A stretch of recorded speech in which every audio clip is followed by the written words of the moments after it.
This is the Breaker.news podcast for the week of February 11th, 2024. I'm Bob Mackin, publisher of theBreaker.news and host of the Breaker.news podcast.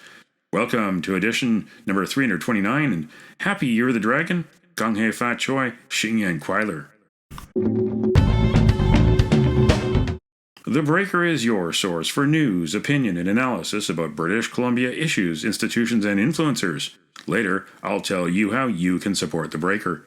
On this edition, headlines from the Pacific Rim and the Pacific Northwest. I award a virtual Nanaimo bar to a difference maker. And on the Big Deal feature, Premier David Eby and the NDP may not be invincible after all. Selina Robinson is the most prominent Jewish politician in BC, but she's out of cabinet after a controversy erupted over her appearance on a B'nai B'rith webcast. What did we learn about BC's governing party, and what did we learn about the anti-Israel movement in BC? My guest is Toronto human rights lawyer Sarah Teich from the Macdonald-Laurier Institute, Human Rights Action Group, and Secure Canada.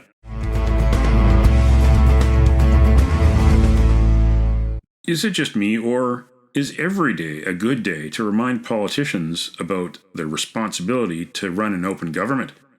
In this case, it was February 8th, and I went to Canada Place in Vancouver to ask Conservative leader Pierre Poilievre what he would do if he becomes the next Prime Minister of Canada. Next question. Good morning, Bob Mackin with theBreaker.news. I wanted to ask you a question about gatekeepers from a different perspective. The gatekeepers, the people that are behind government offices that spend tens of millions of dollars, if not hundreds of millions of dollars a year, keeping public records secret, delaying the release of public records, keeping them away from the public that pays taxes for the public records about how their government operates, and us in the media. Information Commissioner Carolyn Maynard has called the system broken, and she's called out the Trudeau government for not upholding the law. And of course, we know the Prime Minister promised in 2015 disclosure by default. It hasn't been that way. There's new stats out this week about the immigration, finance, and health departments being among the highest blown deadline rates, and how finance and environment have among the lowest full disclosure rates of documents. And meanwhile, there's also the $700 million or so that are spent every year of tax dollars to administer the House of Commons, which is not covered by the law. Very little information, relatively speaking, is released to the public that owns the institution. So if you form government, will you fix the access to information system? What would you do to fix it? And will you add the administration of the House of Commons to the access to information law? Thank you for your question. The first question was, will we fix the access to information system? Yes, we will. We will speed up response times. We will release more information. We will give the Commissioner more power to override the gatekeepers within the government and favor transparency over secrecy. The second part of the question, I think we need more automatic disclosure from the House of Commons and the Senate rather than ATIP. ATIP is a very bureaucratic system. If you apply ATIP itself to Parliament, what you'll end up doing is adding a massive new bureaucracy that has the same obstacles that would bring the same obstacles into the parliamentary spending that you already see in other government spending. So instead of that, I think we need to do is more proactive release of the expenses and the decisions of the parliamentary precinct, so you have it by default. After 8 years of Justin Trudeau, we see more corruption, more cover-ups, more misery. We see the Prime Minister is trying to cover up his own scandals. We saw he lied about his involvement in inviting a Nazi to the President of Ukraine's visit. We've seen the government cover up his spending decisions. We see them trying to cover up what they did with the ArriveCan app. $54 million spent, 76% of the contractors did no work whatsoever. And just yesterday, they shut down a committee hearing into that very scandal, which is under RCMP investigation. Justin Trudeau is not worth the cost, not worth the crime, and not worth the corruption. Thank you. What do you think? Email Bob at theBreaker.news. This is the Big Deal feature on the Breaker.news podcast. Last week, Mario Canseco of Research Co. was my guest on the podcast. Research Co.'s first poll of the BC election year showed that the NDP is likely to be re-elected because of a split on the centre-right between the BC United and Conservative parties. But hold the phone. In the space of a week, the NDP showed that it is a party divided on the Israel-Hamas war, all because of what Higher Education and Future Skills Minister Selina Robinson said on a January 30th B'nai B'rith online forum. Israel was offered to the Jews who were displaced. So they have no connection to how it started. They don't understand that it was a crappy piece of land with nothing on it. There were several 100,000 people, but other than that, it didn't produce an economy. It couldn't grow things. It didn't have anything on it. 18 Islamic community leaders wrote an open letter on February 2nd calling Robinson's first apology insufficient. They demanded Robinson's resignation and banned NDP MLAs and candidates from their mosques. Quote, British Columbia is a beautiful, thriving, multicultural society, and Minister Robinson tarnishes that reputation and the reputation of your party with her blatant bigotry, the letter said.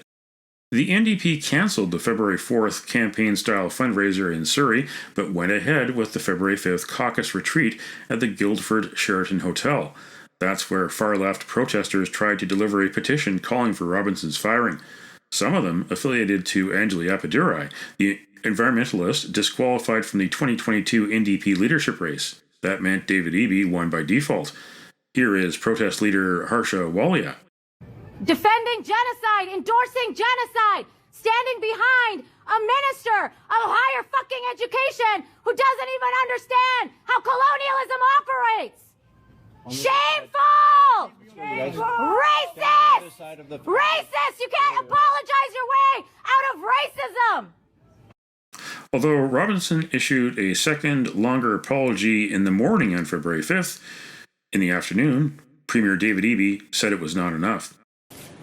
We have reached a challenging but necessary decision that Selina will be stepping down in her role as Advanced Education Minister. She will remain in our caucus. The reason for this decision is that over the past few days, both Minister Robinson and myself have been reaching out to the many communities that have been harmed by her remarks made on a panel that she participated in to understand how to make things better. When you hurt somebody, you need to reach out to them and try to figure out what the best way is to reduce the harm and address the hurt that has been caused. The depth of the work that Minister Robinson needs to do in order to address the harms that she's caused is significant, and it is incompatible with her continuing as Minister of Advanced Education given the volume and the depth of the work that she needs to do. Robinson was not there with Eby, but she issued another written statement, this time revealing that she would not run for re-election. On Tuesday, an anti-Israel group vandalized Robinson's Millardville riding office and posted a video on the Expose Israel 123 account on X. We've done a little bit of decorating here at Selina Robinson's office. What do you think? Do you think we got our point across? Let me know. We certainly let her know what we think, and we want her out of the NDP caucus. Jewish community groups said they were disappointed with Eby after losing a Jewish ally in cabinet. Said the Rabbinical Association of Vancouver, quote, "You bowed to pressure from the very same groups that have been at the center of an unprecedented rise in anti-Semitism and hate directed at the Jewish community since the brutal and inhuman attacks of October 7th. It feels like you have given in to the bullies for political expediency." End quote. On Wednesday, the Popular Front for the Liberation of Palestine, on Canada's terrorist list since 2003, saluted those who helped drive Robinson out of cabinet. The Popular Front's media office said this on Telegram, quote, "The downfall of a minister biased towards the Zionist entity in Canada is an important precedent," end quote. Then, on Thursday, Premier Eby revealed that Robinson had been targeted by a death threat, and the RCMP was investigating. Said Eby, quote, "Hatred and violence are completely unacceptable in BC. There is no excuse, ever," end quote. Joining me from Toronto is Sarah Teich, who is a human rights lawyer, senior fellow with the Macdonald-Laurier Institute, co-founder of the Human Rights Action Group, and legal advisor to Secure Canada, who has studied terrorism and counterterrorism. Sarah, I wanted to ask you to paint the picture for the listeners. Who is the Popular Front for the Liberation of Palestine? The PFLP is a listed terrorist organization, plain and simple. This is not a governance group. This is not an innocent human rights body. This is a group that supports and engages in acts of terrorism overseas. And they have a presence in multiple other countries, and they've been designated and banned in multiple other countries. Should we be concerned that a foreign group is now wading in and celebrating this?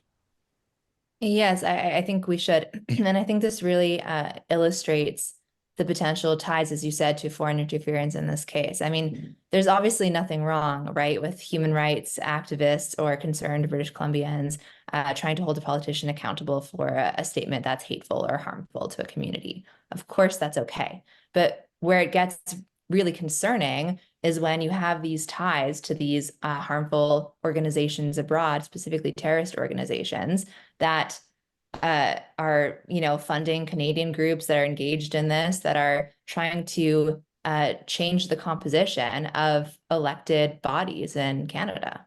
Samadune, which is based in Vancouver, it's got federal not-for-profit status in Canada. It was obviously banned in Israel, banned more recently in Germany, but accepted in Canada by the Canadian government as a not-for-profit. And there are allegations that Samadune is essentially a proxy for the Popular Front for the Liberation of Palestine.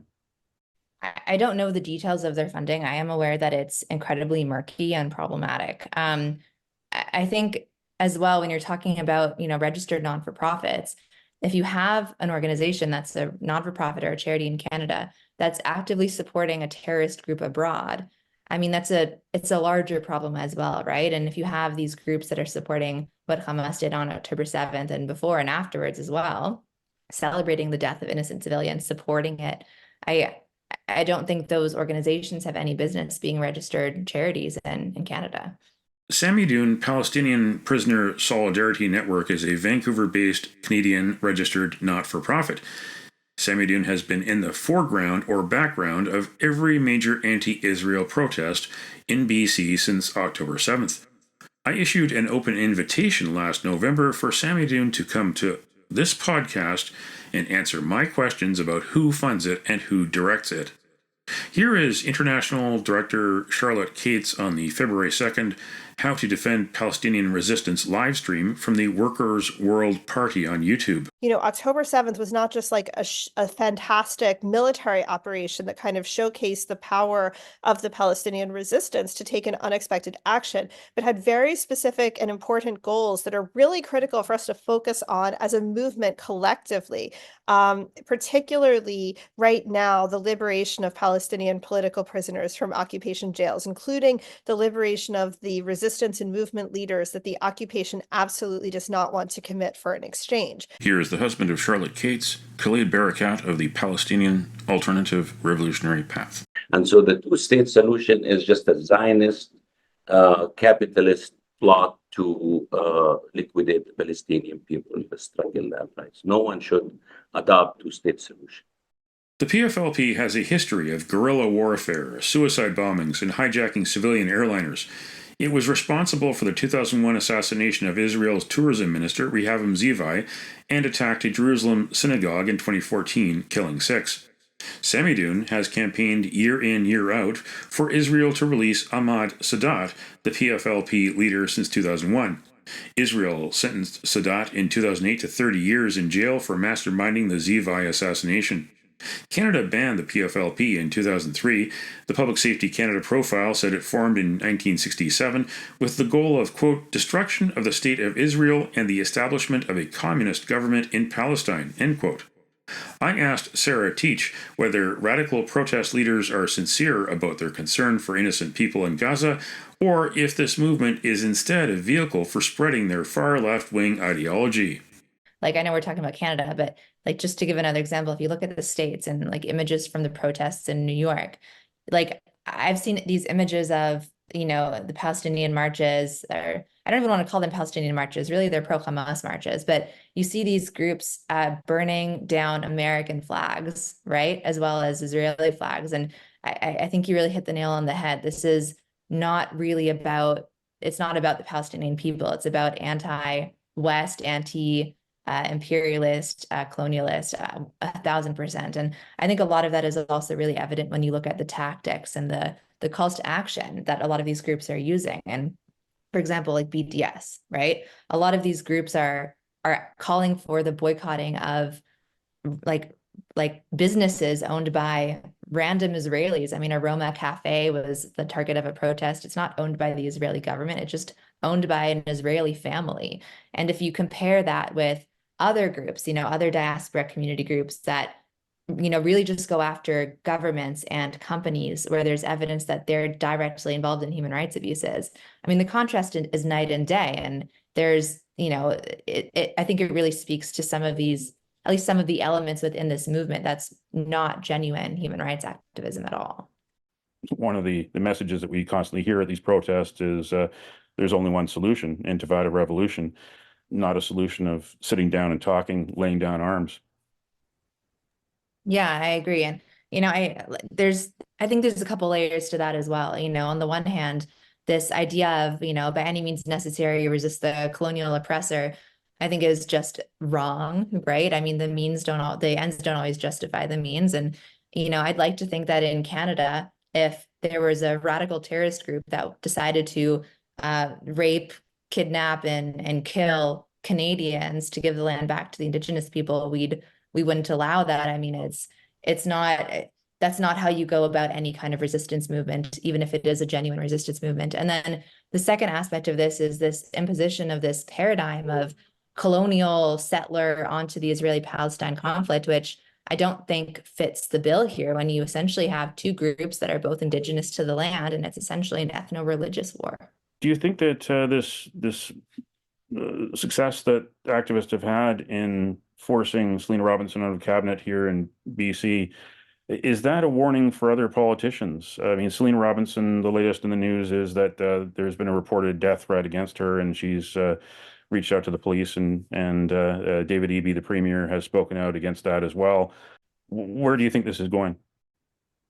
I mean, certainly the death threats are extremely concerning. And, I do think it's indicative of a generalized problem with foreign interference that we have, not just, with this case, but if you look at foreign interference committed by China, Russia, Iran, I mean, this is a very large problem that affects also not just Canada, but as you said, UK and, others. So I do think it's something we really need to watch out for and take very seriously, and, actually like input solutions at the government level to combat foreign interference, because this isn't going away and it should absolutely concern us. That was Sarah Teich, human rights lawyer in Toronto, who is a senior fellow with the Macdonald-Laurier Institute, co-founder of Human Rights Action Group, and legal advisor to Secure Canada. What do you think? Email Bob at theBreaker.news.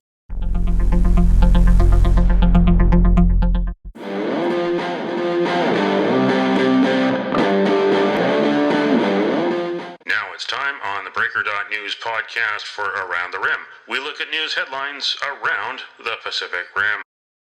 In the Taiwan news, Taiwan President Tsai Ing-wen calls for solidarity in final Lunar New Year address.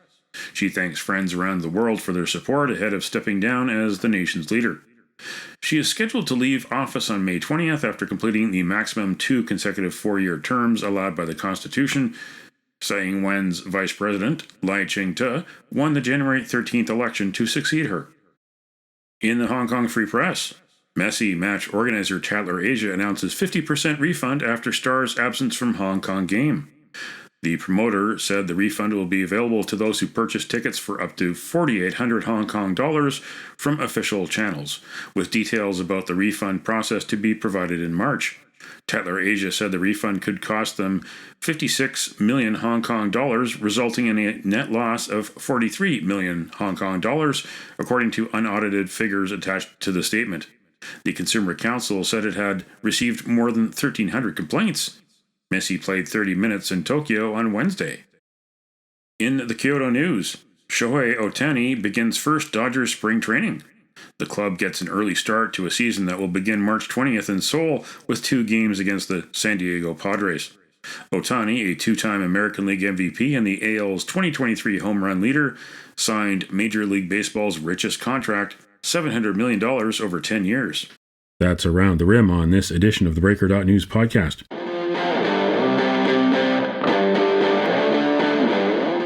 Now it's time on the Breaker.news podcast for Cascadia Calling. We look at news headlines around the Pacific Northwest. In the Oregonian, Amazon will start buying clean power for Oregon data centers. Amazon says it has spent $23 billion for building and operating data centers in 2 counties. When regional carbon emissions have soared during that time, data centers need huge volumes of electricity to power and cool their computers, and the regional utility now relies primarily on power generated by fossil fuels to meet Amazon's needs. In King 5, overdoses continue in state juvenile facility despite governor's insistence of improvement. Public records show there have been at least 34 911 calls from the Chehalis detention facility. Between just January 10th and 15th, there were 4 inmate fentanyl overdoses, according to the Department of Children, Youth, and Families, which runs Green Hill. Lewis County prosecutors have filed charges against more than 20 current and former inmates based on evidence they seized during the execution of a search warrant at Green Hill in August.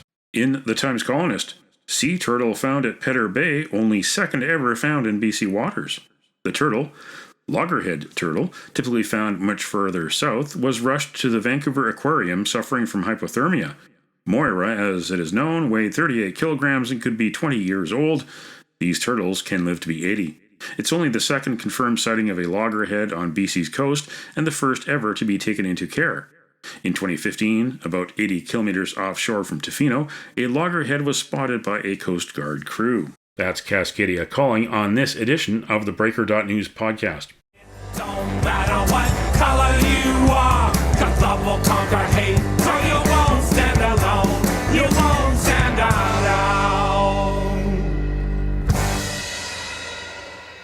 The virtual Nanaimo Bar, brought to you by Spruce Hill Contracting. Every week we end the Breaker.news podcast on a tasty note by awarding the goodness of a virtual Nanaimo Bar to people making a difference.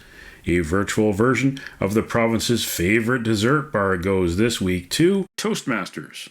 A toast to the Toastmasters, the 100-year-old public speaking club with more than 3,300 members and 200 chapters in British Columbia. February is Toastmasters month in BC, so a toast and a virtual Nanaimo bar, of course, to Toastmasters. Nominate someone for a virtual Nanaimo bar. Send me an email to bob@theBreaker.news. Spruce Hill Contracting, custom homes and renovations. Find more information at sprucehill.ca.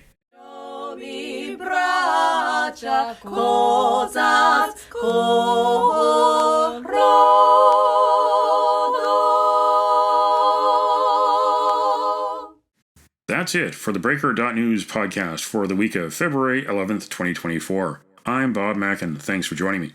Did you know that on the 11th of February in 1978, the Pacific Western Airlines Flight 314 crashed at Cranbrook Airport? 42 people died, only 7 survived. Now you know. Send me your feedback. Send me your story ideas to bob@theBreaker.news. Bookmark theBreaker.news. You can also find us at theBreaker.ca. Sign up for the free email newsletter and get updates to your inbox, or follow The Breaker News as news happens on X, formerly Twitter. And you can support The Breaker for as little as $2 a month.